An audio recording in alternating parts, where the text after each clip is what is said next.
ไม่สูงค่ะเมื่อในเป็นวันที่28เดือนธันวาคมที่5ปี2026ในตอนแรกข่าวใส่หมอหอมมีข่าว3ตอนได้มาเปิ้นเผาค่ะตอนที่1ได้ข่าวทางอำลายว่านกล้วยเลยเกิดขึ้นเปิงเป็นแผ่นดินไหวเป็นอะไรก้ำติในเมืองโคมตุมระวังใน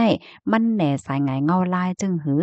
ข่าวเที่ยงโหนึงค่ะแผ่นดินไหวดีนอกเมืองแหน่อ้อเที่ยงตอนนึงเฮาค่ะมารับถอมด้วยขันแลกเงินแลกขันค่ำในวันเหมือนในค่ะ อันดังเปิ้นได้แต่ก็เฮาค่ะมาถ่อมด้วยข่าวง่าวแผ่นดินไหวที่ในเมืองโฮมตุมค่ะเนาะเมื่อวันที่26เดือนธันวาคมที่5ปี2026ในมีข่าวง่าวออกมาว่าในข่าวตั้งอำลายวันกุ้ยเนี่ยค่ะเนาะแผ่นดินไหวเป็นหลายปอกหลายกำเนี่ยค่ะนับตั้งเอาวันที่15เดือนธันวาคมที่5ปี2026ต่อป้อฮอดถึงในวันเมินในค่ะมีหลวงเปิงเป็นแผ่นดินไหวที่ในเมืองโฮมตุมเย้า 33กัมว่าเฮ็ดจั่งใดอ้อแผ่นดินไหวที่อันเกิดขึ้นเนี่ยค่ะมันก็มีตั้งเอาแผ่นดินไหวเล็กๆต่อพ้อถึงแผ่นดินไหวเซียนปานกลางเนี่ยอ้อเมื่อวันที่18เดือนธันวาคมปี2026ที่ป่นมานั่นก็มีเปิ่งเป็นแผ่นดินไหวเซียนปานกลางตั้งแรงมาใน5.2ลิตรค่ะคิมฮอมเวียงหลงตากงค่ะเนาะถึงดีเฮ็ดให้ก้นหวานก้นเมืองดีในเวียงหลงตากงได้และรับรู้ถึงแรง สั่นไหวเสียวก็ตกอกตกใจการเฮ็ดจั่งใดคะอ้อม ล่วงอันแผ่นดินไหวเสี้ยนเล็กและเสี้ยนปานกลางเกิดขึ้นนำถึง33กำในข่าวต่างอำหลายวันค่ะเนาะย่ำถึง2วงเรียกเลยว่าหมอก2วงว่า2ว่าจังใดก็นั้นค่ะกว่าเนาะเรียกเลยว่าเป็นสายหงายเงาลายอันปันฟ้างเติ้นเพศภาวะตั้งลิ้นอันลีไลปักตาโดยยอก็หลีฟ้างไว้อยู่ในอ้อย้อนก็เพราะว่าที่ในเมืองคมตุ่มในมันมีค่อยเลินตีอันมีแฮงไว้อยู่หลายตีหลายตั้งจังนี้นะเปิงโลมันได้ได้ก็เป็นค่อยเลินสกายอันว่านั่นค่ะนั่นเมื่อออนตั้งก็เป็นข่าวลือหลังลงไว้ในตอนใดค่ะเนาะแฮงสั่นไหวบางปองบางกำในหนาวมันก็มีพรตุ้มยอนถึงเฮิรนตึกตั้งเมืองไทยเหมือนจังหนังที่เมืองเกาะกรุงเทพแหละจังไหนป้าแทงลูกกวนไหลรับโพดถึงแฮงสั่นไหวมันในค่ะเนาะคมป้าถึงที่เมืองไทยตอนเหนือไหลเจ้าในในออข้อมูลตอนแรกคาลิปีมาที่ห้องการข่าว BBC ออกไว้ค่ะ เมื่อวันที่18ที่ป่นมานั่นค่ะเนาะมันจังบางทีเนี่ยเปิ้นก็เลยรับรู้ถึงแรงสั่นไหวมันปาเฮ็ดจั่งใดคะนะอ๋อค่ะเพราะว่าเฮามาถ่อมด้วยข่าวงาหลวงในตั้งฝ่ายผู้ค้นคว้าผู้ริเพ่นเขาที่ก็ว่ามันเป็นรองดีอันหลีปักตาด้วยและหลีฟางเฮ็ดจั่งเนี่ยเนาะพี่น้องค่ะหมาเจ้าก็ได้มีความถามว่าอะโลยอันนั้นก็หลีฟางอันนี้ก็หลีฟางนักอกนักใจนะเฮ้อใจนะว่าแหน่อย่าไปว่าจังนั้นค่ะเฮาค่ะก็ใจตื้อเพราะว่าจัดปานเฮาค่ะหนังปกติไว้ใจเมาๆจังไหนก้อยกะว่าให้เฮาคาเตอมีวิทยานั่นน่ะเนาะตัวอย่างเปิงแตกมันไหน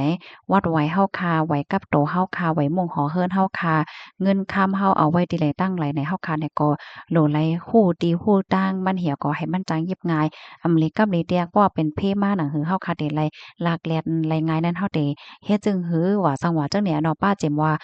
เพราะว่าอำลิกับลิแตกเป็นเพกึ่งกลางเป็นเพจังไหนมาอย่าเฮาได้กว่าจังหือเฮาได้มาจังหือเฮาได้อยู่จังหือให้เฮาคารอดเพไหน การที่เฮาขาดสติวิทยาไว้นั่นมันก็อำพิษนั่นขนาดดอกอ๋อค่ะอันแน่ตอนหนึ่งจังไหนนะข้อมูลตัวในคาลิปีมาที่ห้องการข่าว BBC ออกไว้ค่ะกำในเฮาค่ะมารับถมด้วยข่าวแทงตัวหนึ่งอันในก็เป็นเพศสภาวะเพศแผ่นดินไหวเป็นกว่าดีเมืองชิลีค่ะไวแห้งไว้อยู่ค่ะนะตั้งแห้งมันได้6.9แมกนิจูดลึกลงกว่าใต้ดินได้89กิโลเมตรหิมจำเวงกะลามาตั้งปอดตอนเหนือของเมืองชิลีค่ะ ถึงดีเฮ็ดให้หลายๆปื้นตีได้เป็นไฟฟ้ารับหมวดค่ะนำกอมันไหลดีมันไหลหับพรตุ่มยอนเหลือสึนั้นก็มีลิ้นก้นลิ้นปังลงมาปิกเส้นตาสายต่างเฮ็ดจังได๋อ้อลงได้ก็เป็นกว่าเมื่อกินข้าวยาม4โมงปลาย52มินิตกลางในวันที่26เดือนธันวาปี2026นั่นว่าเฮ็ดจังได๋อ้อไล่ฮู้ว่าตั้งฝ่ายภูมิพลพรเขานั่นค่ะเนาะไล่เก็บหอมตอมจุข้อมูลเสก็เปิ้นแพร่รัดว่า มีก้นวันก้นเมืองหมอก27เห็นเกาะไหลหับพรตุ่มยอน ไฟฟ้ารับหมวดย้อนก็บ่ว่าไฟรับหมวดน่ะเนาะยอก็แทง3แห่งถึง4แห่งม่งหอเฮิรนได้ไหลรับพรตุ่มยอนย้อนก็บ่ว่าต่อน้ำแตกเฮ็ดจังไหนอ้อแลเหมือนจังหนังเมืองแฮหลายๆตีไหนก็ไหลรับพรตุ่มยอนตั้งฝ่ายภูมิพลพรเขาก็สั่งกึดลองเฮ็ดการเฮ็ดงานไว้โจข้าวยาวเปิดดาวกวดทัดลวงห่มลมลองรอดเพเทียงกำเนิงเฮ็ดจังไหนคะตอนดาลองลู่ลองซุ่มก้นลู่เสียงว่าเฮาว่าจังไหนได้ก็อำไปฮับโพนั่นน่ะเนาะก้นเจ็บมีกะหือว่าสังว่าเฮ็ดจังไหนโคมบ่ถึงโครงสร้างพื้นฐานอันลำลองแหละจังไหนคะเนาะก็เลยฮู้ว่าอำป้อนไหลฮับลองลู่ซุ่มหาวแฮงสังกะหือหนังเก่าเฮ็ดจังไหนค่ะข้อมูลตอนในคาเลยปีมาที่ห้องการข่าว Wall Forum ต่างวัยในลูกดีข่าวเงาโหนในสิแลกับในเฮาค่ะมารับถ่อมด้วยขันค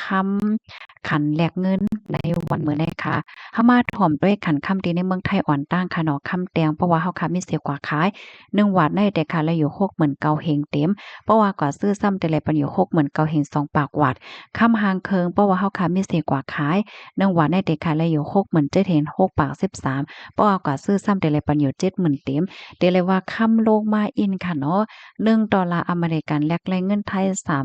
32.59ในกำในเฮาค่ะมารับถอมด้วยขัน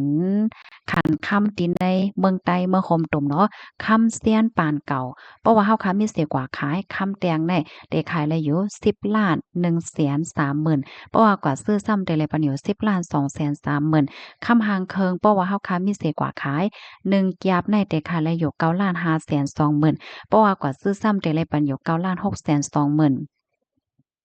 คำเสี้ยนปานใหม่ค่ะคำแตงเพราะว่าเฮาค่ะมีเสียกว่าขาย1แก๊บได้ขายไรอยู่9,96,000ย้อนนำค่ะ9,960,000เพราะว่ากว่าซื้อซ้ำได้เลยปันอยู่10,000,000ปลาย60,000คำหางเคิงเพราะว่าเฮาค่ะมีเสียกว่าขาย1แก๊บได้ขายไรอยู่9,360,000เพราะว่ากว่าซื้อซ้ำได้เลยปันอยู่9,460,000ในในก็เป็นขันค่ำที่ในเมืองใต้และเมืองโฮมตมไหนค่ะเฮาค่ะได้หันเลยว่าขันค่ำในลงมาอินค่ะเนาะ กำในเฮามาถมด้วยขันแลกเงินค่ะเพราะว่าเฮาค่ะมีเงินนอกเมืองเสีแต่แลกเงินมานค่ะเนาะ$1อเมริกันได้แต่แลกไรอยู่4เฮง2ปากปลายหา1ยูโรได้แลกไร4เฮง8ปาก90หา$1สิงคโปร์แลกไร3เฮง2ปาก30 1หยวนได้แลกไรอยู่6ปาก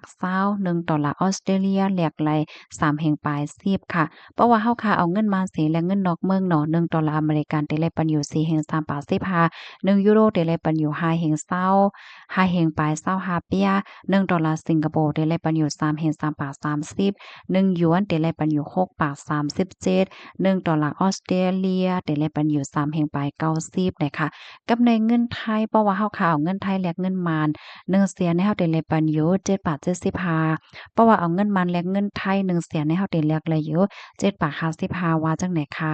ในก็เป็นคันแลกเงินในวันมื้อนี้ค่ะ ยินจมมุกก็ที่รับถอนปันแห้งค่ะย้อนให้พี่น้องเฮาเขาอยู่ลีกินหวานและหลอดเพกันกุกก็ค่ะบ่อยสูงค่ะ